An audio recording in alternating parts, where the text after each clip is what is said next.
I am Siddharth Kovisse Rangal. This is my child, Arno Rangal. Hi, I am Arno Rangal. I am pledged to everyone with me. India is my country and all Indians are my brothers and sisters. I love my country and I am proud of its rich and varied heritage. I shall always strive to be worthy of it.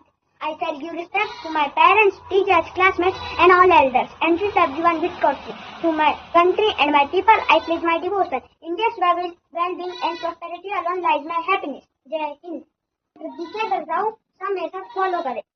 Bharat हमारा देश है, हम सब भारतवासी भाई बहन हैं। हमें अपना देश प्राणों से भी प्यारा है। इसकी समृद्धि और विविध संस्कृतियों पर हमें गर्व है। हम इसके सहयोग्य अधिकारी बनने का सदा प्रयत्न करते रहेंगे। हम अपने माता पिता, शिक्षकों एवं गुरुजनों का सदा आदर करते रहेंगे। हम अपने देश और देशवासियों के प्रति सर्वदा रहने की प्रतिज्ञा करते हैं और उनके कल्याण और समृद्धि में ही हमारा सुख निहित है।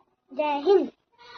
सभी ईमानदार कर्म करें, फल की चिंता न करें। कर्मण्येवाधिकारस्ते मा फलेषु कदाचन मा कर्मफले दुर्गुणमा ते संन्यस्तः कर्मणि शान्तकारं भुजङ्गशयनं पद्मनाभं सुरेशं विश्वधारं गगनसदृशं मेघवर्णं शुभं रश्मिकान्तं कमलनयनं योगविज्ञानं गम्यं वन्दे विष्णु भगवद्हरणं सर्वलोकायकनाथं।